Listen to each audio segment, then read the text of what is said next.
Hello and welcome back to Not Just Another Fat Girl.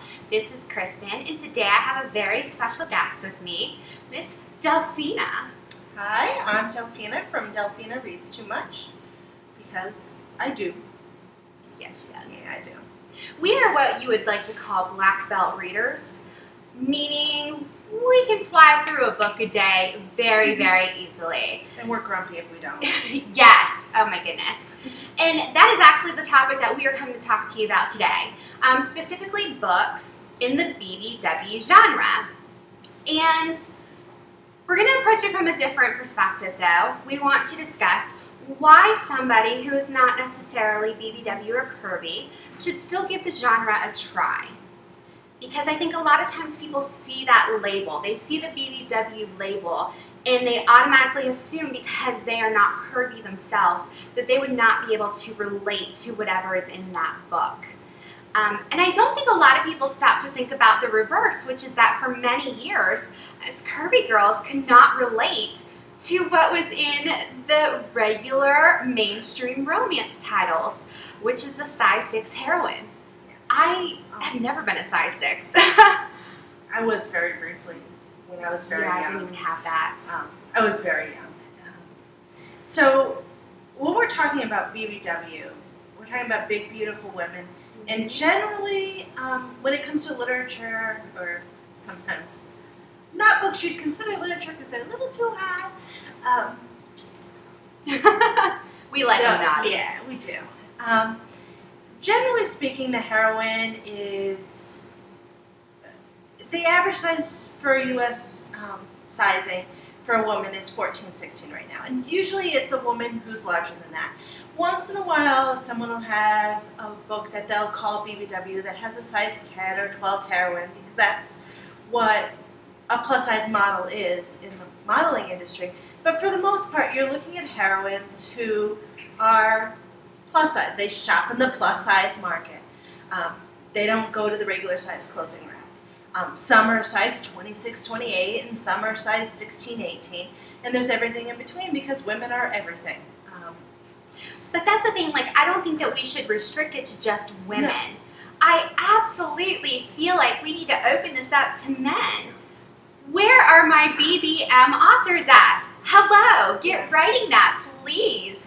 I would totally read a big, beautiful male book. Oh yeah, I would one-click the daylights out of that if somebody would write that. So someone should probably get on that. Hint, hint, wink, wink. Yeah, because right now the only time you get big men, it's because they're paranormal and they're just muscle. That's it.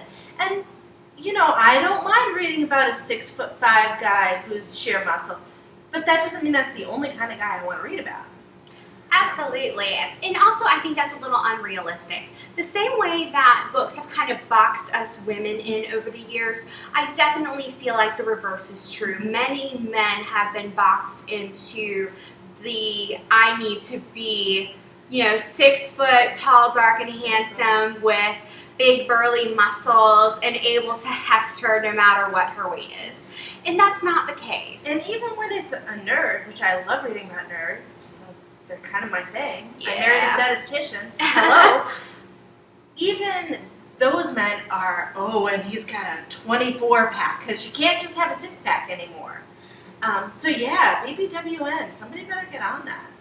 Absolutely. And it's okay if you want to do a BBWMM, which is meow meow. I would read that too.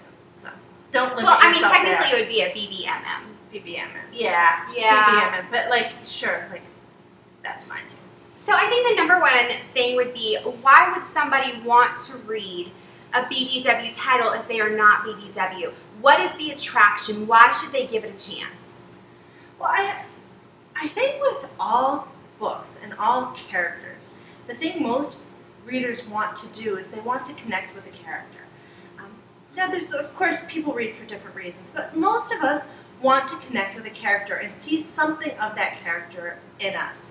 And even if you're a size 2 supermodel, you have times of doubt as to whether you look good enough and whether you're attractive enough. And to read characters who struggle with that at some point in time or another, I think it's something we can all really connect to and relate to. There's very few people out there who just feel wonderful about every single part of them. Even people with the highest self-esteem have doubts sometimes. Absolutely. You look at supermodels and you automatically assume they shouldn't have any body issues whatsoever, but yet they're the ones over there who are starving themselves because they feel flawed. Yeah. And they're being constantly told they're flawed. Exactly. Oh, we have to retouch this or we have to retouch that. When I put a picture up, like, this is what it is. It is what it is. You get what you get. If you don't like it, look away. And so in that way, I think their pressure is even harder. So they could connect really well to a BBW character. Absolutely. I don't know anybody who has not had a bad body day at some point in their life, even if it was just in childhood. Like me now, I have reached the point where I am 100% confident and comfortable with my body the way that it is. I came to a point where I say I'm going to love myself no matter what size I am. Basically, I'm allowing myself to be loved despite not being flawless, despite having flaws. And I feel like everybody needs to know and understand that same message, because everybody doesn't feel perfect every day. Everybody feels imperfect in some way, shape, or form. Everybody is told that they are imperfect at some point in their life, no matter how perfect they truly are. And I think that's something that is very relatable, and it does make that genre something special, to me anyways. And if you're new to BBW and you're thinking about trying to be like, I don't want to read a book that's all about being fat. Trust me, like, the books are not about that. It's just like when you read a book about a girl with brown hair, the whole book isn't about the fact that she has brown hair. They will touch on it because that's where that character is coming from. Sometimes it might impact something she says or how someone reacts to her or how she reacts to them. But it's not about being fat. It's about whatever the author decides it's about. I tend to read the BBW that are romance. So for me, it's about somebody finding that person that makes them happy and who they make happy. Yes, we all want that happily ever after. and we all deserve it. Yeah, well, that's just it. Everybody deserves their happy ever after. And you know what? It could be a really tall person. It could be a really short person. You could be chunky. You could be nerdy. You can be nerdy. You can be an amputee. Like, you can be anything and still find your happy ever after, because people make connections based on who's on the inside, and anybody who isn't, they're not ready to make a connection with anybody, so just cut your loose. Yeah. Well, I think you touched on something that was very important, which is that the BBW genre as a whole is not promoting obesity. It's not saying that you should be unhealthy. It is saying that no matter where you are, no matter what size you are, no matter what the scale says, you deserve happiness. You deserve a happily ever after. You deserve love. You deserve affection. You are worth it, 100%. But it says it in a way where it's sending a message where if you've ever had any type of body issue, if you have ever had a day where your confidence has dipped, even minutely, it's going to give you that little bit of a boost, that little bit of reassurance that, you know what, we all need sometimes. Yeah, absolutely. And there's something really freeing about reading characters who are different from every other character you've read. And knowing that, you know what, you're not this, like, for a while, all the characters were 22, they would always say medium height, but they always were taller than their men when they went in heels. They always had long dark hair and bright green eyes. And for a while there, that's what I kept reading and reading and reading. And some of the books were really good. But in my head, I would turn those characters into me because I couldn't relate. Exactly. I will never be tall. That is nothing I ever, and it's okay. I hit the ground. You know? I am very short. I'm 5'1", Yeah. in case you want to know. And Yeah. she's kind of like, you know, Yeah, we're not tall, and that's okay. So it also makes it so that you don't have to put yourself necessarily in there because you can't connect, because it gives you things that you can connect to, even if you aren't a big, beautiful woman. and I think that's what it's all about. It's about offering diversity in literature to make it more appealing to a wider audience, because you know what, we're authors, and at the end of the day we want everybody to read a book, and the only way that you're going to read a book is if you connect with it, if you find a reason to keep turning the pages. And if you're not connecting with the character in some way, shape, or form, you're not going to do that. That's not going to happen.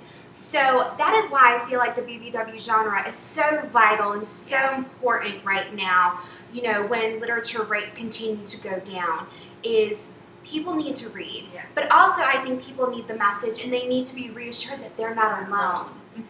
You are not alone in any of your body issues. Body confidence, size acceptance, feeling fat, anything surrounding that, you are not alone. Whether you are a male or a female. Absolutely. Now, how can people find BBW books? Like, I know it's real easy to search, like on Amazon, and do BBW. But let's say you want BBW and you want to be specific, because a lot of times when you pull up BBW, you'll find erotic novels, which is, you know, really okay. Like, that's fine. But not For me everybody too. wants to read that. What are some key terms that you've seen that help people find the BBW books that might be specific to something they like? Like, they want vampires, or they want werewolves, or they want contemporary, or billionaires. I wouldn't be afraid to be very specific, because a lot of authors have created subtitles that include very detailed, very specific information, essentially what somebody would search for in the keywords. Like a BBW, stepbrother, shifter. Yeah. BBW, unicorn, military, military, shifter. billionaire. Yeah. Yeah. Trust me, they go crazy. If you want to read some crazy stuff, go do an Amazon search. I mean, they're, we won't go into that. And there are plenty of them that are free on multiple venues. So you can try one and say, hey, yeah, this is really for me, without spending any money. Amazon has tons of free books in the BBW genre. Absolutely. So does Smashword and Barnes & Noble, ARE, which is all romance e-readers. I think Kobo does now. Like, there's a lot out there. You can just try and see if that's something that you'd like. And another thing that I'll throw out there is, and by the way, this is not a paid promotional thing, Amazon's Kindle Unlimited offers you a free 30-day trial. So if you wanted to sign up for that, there are a ton of books within the BBW genre that are available on Kindle Unlimited. So you can read your little heart out for those 30 days. And if you enjoy it, then go ahead and continue. It's, you know, I believe it's $9.99 a month, which is really not bad when you can do unlimited borrows. Yeah. Well, there's one author, I'm just going to say her name, Ruby Shea. I found one of her books on KU. I'm a KU. And then I read every single one of them in a row because I got it. Yes. And crack. I didn't have to worry, like, do I have enough money in my one-click account? Because I had already done that. So that is a good way to go. And you know what you just said there in your one-click account. That is so a black belt reader issue. That's an issue that only people like us would understand. Yeah, because it's too hard. You just want to go one click. I'm definitely guilty of that. Absolutely. So if you have not previously, please go and at least check out the BBW genre. Or you know what, even just branch out of your normal genre, even if it's not BBW. Don't be afraid to take risks. Don't be afraid to try new books. That is why Amazon has a sample available to you. And it's what, 20% now? Yeah. That's like a lot of a book. Read the first few chapters, see if you like it, but break outside your comfort zone. And you know what you may find is that you will receive way more support outside of your comfort zone than inside your comfort zone. Oh, absolutely. Especially when it comes to how you feel about yourself, your own confidence, your body, and the issues that you experience with your body, or that you believe you have with your body. So don't be afraid to take risks. Don't be afraid to break outside of your norm and to find that comfort that you need and the reassurance, because it's out there. I need to go find my books. You inspired me. Yeah. Sorry. We're about to go do a book search right now. Yeah. So you authors out there, you may see a lot of one-clicks from us in the next couple minutes. Yeah. It's not necessarily a bad thing. Thank you so much for watching this video and for talking with us today. That was just a long, awkward pause. But that's okay. We're a little awkward sometimes. It was dramatic. It was like theater. So Yeah, now you cool. get your theater too. Yes. So I you won't can break take out into that a note. movie money and go find a book. Yeah, that's actually a good idea. So go buy a book, go one click, go break outside your normal genre, take a risk. And if you have not subscribed to my channel already, go ahead and do that. If you liked our video, if you liked what we said, if you liked us, if you thought we were sexy, if you thought we were nice, if you thought we were cute, entertaining, anything, give us a thumbs up. Even if you didn't, feel free to give us a thumbs up still. It would be okay. Yeah, and what I will do is I will link all of Delphina's social media down below so you can go find her because she's awesome and you will want to find her, trust me. And until next time, bye!